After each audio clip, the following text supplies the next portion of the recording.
अस्सलाम वालेकुम। आप देख रहे हैं मुबशर लुकमान यूट्यूब चैनल। मेरा नाम मुबशर लुकमान है और पिछले कई दिन से मैं आपको गिलगित बल्तिस्तान के इलेक्शंस में होने वाली जो डेवलपमेंट है वो बता रहा हूँ। और अब मेरी टीम के कई मेंबर्स हैं, उनको गिलगित और बल्तिस्तान से उनके दोस्तों के और जो कलीग्स हैं, पुराने कलीग्स, उनसे मैसेजेस आना शुरू हो गए कि जी असल मुकाबला पाकिस्तान तहरीक इंसाफ और पाकिस्तान पीपल्स पार्टी का है। नून लीग तो फारिग हो गई। यहाँ पे नून लीग फारिग है। वहाँ पे नून लीग सिर्फ हर चीज़ उसकी चलती है जब वो हुकूमत में होती है। उसका मियाँ साहब बताना भूल जाते हैं कि उस वक्त उनको किस किस ने हेल्प की होती है, इस्टेब्लिशमेंट में कौन कौन है जो उनको लाया होता है।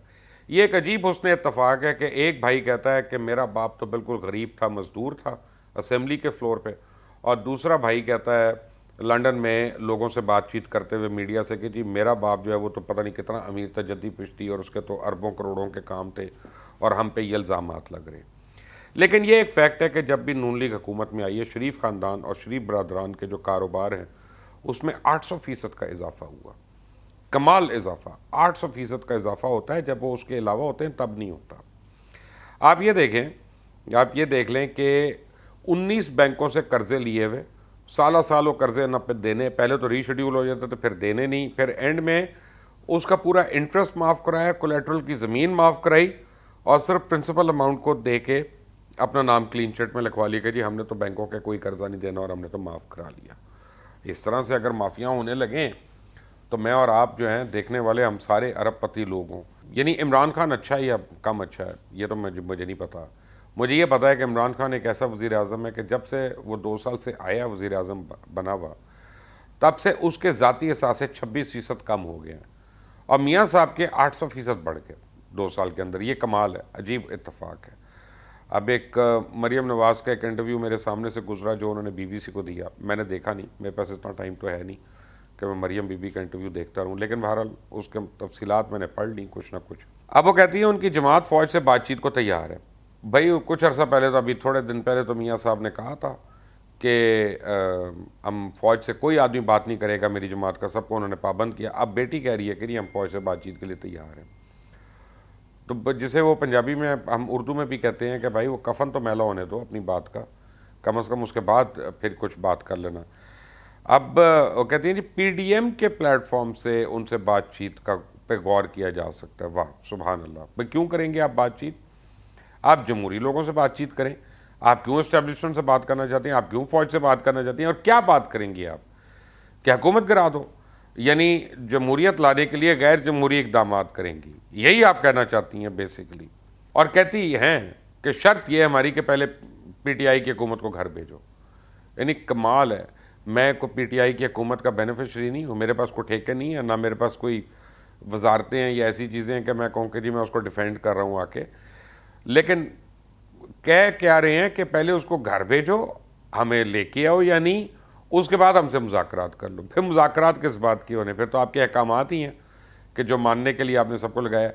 इस कमाल से खातून जो हैं वो आके मुकर जाती हैं हर बात से, इस कॉन्फिडेंस से मुकर जाती हैं कि एक सेकंड को तो इंसान देखता हुआ शशता हो जाता है, परेशान हो जाता है कि भाई ये बाकी ये क्या है, ये सच है तो वो पहले क्या था। बज़ाहिर तो पीडीएम जो है वो जमहूरियत की बहाली की जंग लड़ रही है, लेकिन अजीब सी जंग है कि जिसमें इस्टेब्लिशमेंट को और फौज को ये कहा जा रहा है कि एक जमहूरी हुकूमत को घर भेजो और हमें लेके आओ ताकि हम असली जमहूरियत लेके आए। यानी असली जमहूरियत वही है कि जिसमें हम हों, जिसमें हमारा नाम हो और कोई नहीं। ये कौन से आइन और कानून से बालादस्ती इनकी है भाई? और ये कौन सा आइन है जिसको ये मानते हैं, जिस पे एतबार है वही जिसमें इनको इनकी 2 नंबरियाँ जो हैं वो छुपी रहें। और जहाँ तक राब्तों का ताल्लुक है तो मैं आपको बताऊँ, मियाँ साहब खुद भी राब्ते में है, फ़ौज से राब्ते में। मैं आपको ये ब्रेकिंग स्टोरी दे रहा हूँ, मैं ब्रेकिंग न्यूज़ दे रहा हूँ। अब वो हाथी के दांत खाने के और दिखाने के और, ये बिल्कुल इनके लिए मिस्ताक है और इनके ऊपर ही फिट आती है ये बात और ये मुहावरा जो है कि खुद राब्तों में है, अवाम के आगे आके जो बहकावा देना कि हम राब्ते में नहीं होंगे तो ये नहीं होंगे, आए ही नहीं कभी बगैर राब्ते के ये हुकूमत में। आपको भी पता है, मुझे भी पता है, खुद मियाँ साहब को भी पता है। अब वो शाहिद खाकान अब्बासी भी मुसलसल राब्ते में हैं, जनाब शहबाज शरीफ तो है ही राब्ते में, हर रोज़ का उनका राब्ता है। और मियाँ साहब से भी बहरहाल राब्ता हो चुका है लंदन में, मैं आपको बता रहा हूँ, ये मैं आपको ब्रेकिंग न्यूज़ दे रहा हूँ कि मियाँ साहब फुल राब्ते में हैं इस वक्त। फ़र्क यह है कि वो कहते हैं कि जी पहले हमारे ऊपर केसेस ख़त्म कर दो, हमें अपना इज़्ज़तदार बना दो, और पीटीआई को घर भेज के हमें हुकूमत दे दो। ये असल जमहूरियत है और यही जमहूरियत उनके ख्याल में हसीन है। मेरे ज़राए तो मुझे ये बताते हैं कि मरियम साहिबा ख़ुद भी इस्टेब्लिशमेंट से राब्तों में है। ठीक है, उन्होंने डायरेक्ट राब्ते में नहीं है, मिडल मैन रखे हुए हैं, दरमियान में उनके लोग हैं, पैगाम रसानी करते हैं, लेकिन मुसलसल राब्ते में है। हर बात जो है वो हो रही है, सब कुछ डिस्कस हो रहा है, अवाम के आगे गुमराह करने की कोशिश। मौलाना फजल रहमान जो है उनका एक क्रेडिट है कि उन्होंने पहले दिन भी मुखालफत की थी गिलगित बल्तिस्तान को सूबा बनाने की और आज भी वो उसके खिलाफ हैं। लेकिन मरियम और बिलावल अब इन दोनों ने क्रेडिट लेना शुरू कर दिया कि जी सूबा तो हमने बनाना है, बल्कि मरियम तो यहाँ तक कह चुकी है कि जी एनएफसी अवार्ड में शेयर भी देंगे और नून लीग की हुकूमत देगी आपको। अरे बाबा, अब आएगी तो देगी ना, उससे पहले सूबा बनने दो और उनको शेयर भी मिलने दो। और जिसने कहा था वही अब टेबल करेंगे। और अब देखना यह है कि इनमें से कौन कितनी शराइत मनवाता है पहले अपनी, या कोशिश करता है उसको सूबा बनाने के लिए, क्योंकि इलेक्शन की तकरीरें तो बड़ी अच्छी हैं, बड़ी हसीन है वहाँ के लोगों के लिए। लेकिन उनको भी पता है, पाकिस्तान का हाल पता है कि हम लोगों ने जब भी इनको वोट दिया उसके बाद इन्होंने हमारे साथ क्या किया। और कमाल की बात है ये मरियम बीबी की कि ये हर जगह पैंतरा बदल लेती हैं। वो अपने वालिद साहब से भी 4 हाथ आगे हैं, भाई इनके कुछ भी नहीं है। मैं आपको बता रहा हूँ, वो बबलू डब्लू जो है ना बेचारे, वो फारिग ही हैं और सियासी मामलात में तो बिल्कुल फारिग हैं, चौले फारिग हैं। अब एक हल्के में गई, वहाँ उनको पता चला कि यहाँ से कई लोग जो हैं वो शहीद हुए फ़ौज में, तो वहाँ पे जाके क्रेडिट लेना शुरू हो गई कि जी लालक जान को निशान अदर नवाज शरीफ ने दिया था, तो हम तो शोहदा की बड़ी कदर करते हैं। याद कराएं इनको कि नवाज शरीफ ने तो छुरा घोंपा था शोहदा के वहाँ पे, वो तो बिल क्लिंटन के पास जाके चले गए थे कि माफ़ करो, कारगिल में हमें नहीं लड़ना। और उसके बाद वो कितनी बार कहते रहे, आज भी ये कहते रहे, कारगिल में तो मेरी पीठ में छुरा घोंपा गया। और वो नवाज शरीफ ने ही कहा था ना सैफमा के एक फंक्शन पे जाके कि एक पतली सी लकीर है जिसने हमें बस डिवाइड किया हुआ है, वरना हमारा खुदा भी एक, हमारा कल्चर भी एक, हमारा रहन सहन भी एक, हमारा खाना भी एक, सब कुछ। खाना एक, सोचना पेट से है। वो सुबह नाश्ते पे शुरू होते हैं जो सिरी पाई से लेके और रात तक खाबे चलते रहते हैं। सोचना पेट से है और फिर हुकूमत भी खाना कैसे, खाबा कैसे। और फिर एक और हल्के में जाती हैं, उनको किसी ने बता दिया कि जी यहाँ तो अहले तशी की बहुत बड़ी तादाद है, तो अब वहाँ पे फ़ौरन हम तो अहले बैत से मोहब्बत करने वाले लोग हैं, मेरे तो भाइयों का नाम हसन है, हुसैन है, उनके बच्चों के नाम ये हैं, ये हैं, ये हैं, इस तरह से जताना। मरियम बीबी बेसर फीलिंग्स को उजागर करना भी एक हद होती है, एक लिमिट होती है।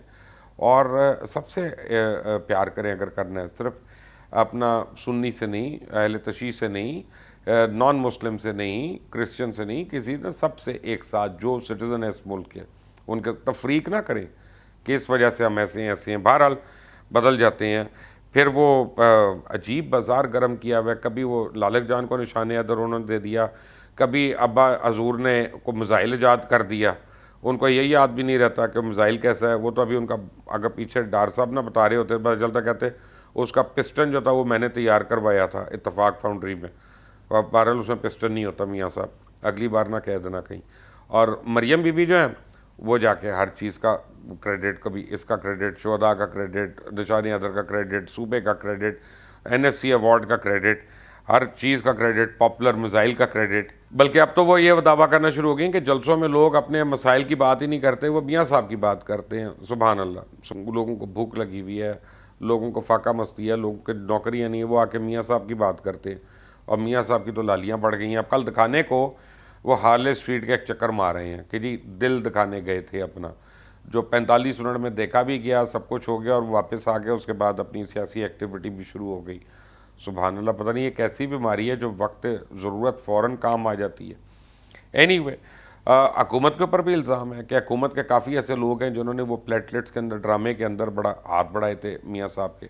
और हुकूमत मियाँ साहब को तो ललकार रही है, उनको नहीं पकड़ रही, ना उनको सबकदोश कर रही है, ना उनको ओहदों से हटा रही है। जिन्होंने ये सारा डॉक्टर्स का ड्रामा जो था इसको रचाया था, प्रोफेसर अयाज तो भी यहीं पे हैं, लाहौर में, उनको पकड़ लें कि उन्होंने किस कीमत के ऊपर मियाँ नवाज शरीफ को यानी ये दिया था सर्टिफिकेट। वो 10 डॉक्टर्स जो उस बोर्ड में थे उन्होंने क्या देखा था, यास्मीन राशिद ने क्या देखा था, उस्मान बुज़दार ने क्या किया था, और क्यों रिकमेंड किया था कि इनको 2 दिन के अंदर ना सिर्फ छोड़ दिया जाए बल्कि जाने की इजाज़त दे दी जाए। और फिर सब ने देखा कि उनका हाल क्या है।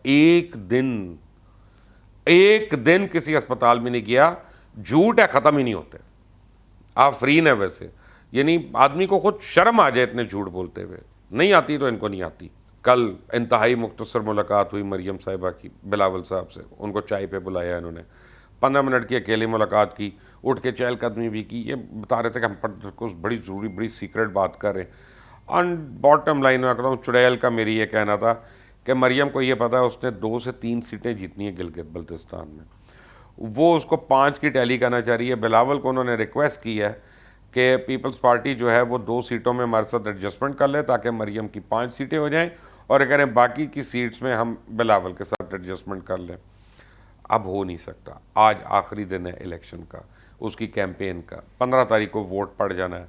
बहरहाल बहुत देर से अपना ये की, और मैं कल तस्वीर देख रहा था, मैंने ट्वीट भी की वो तस्वीर, और मैंने तस्वीर ट्वीट की, मैंने कहा इनमें से बड़ा लीडर कौन है, तो बहुत बड़ी तादाद ने ये कहा कि बिलावल भुट्टो जरदारी। तो मरियम साहिबा, वो ट्विटर पे मेरा पोल जो है वो तो आपको छोटे कद का लीडर बता गया, और मुझे काफ़ी लोगों ने मैसेजेस किए, उनका ये कैसी औलादें हैं भाई, एक के बाप की ज़ुबान काटी, एक की माँ की फोश तस्वीर गलत फ़ोटोशॉप करा के जहाज़ों से फेंकी गई, और एक के ऊपर गद्दारी का इल्ज़ाम लग गया, एक के ऊपर चोरी का इल्ज़ाम लग गया, एक के ऊपर डकैत का इल्ज़ाम, एक के ऊपर यह कि हमने इसको बालों से पकड़ के सड़कों पे घसीटना है, दूसरे के ऊपर कि जी हमने इसको पकड़ के अंदर डालना है, ये अजमल कसाब का दोस्त है, ये फलां का दोस्त है।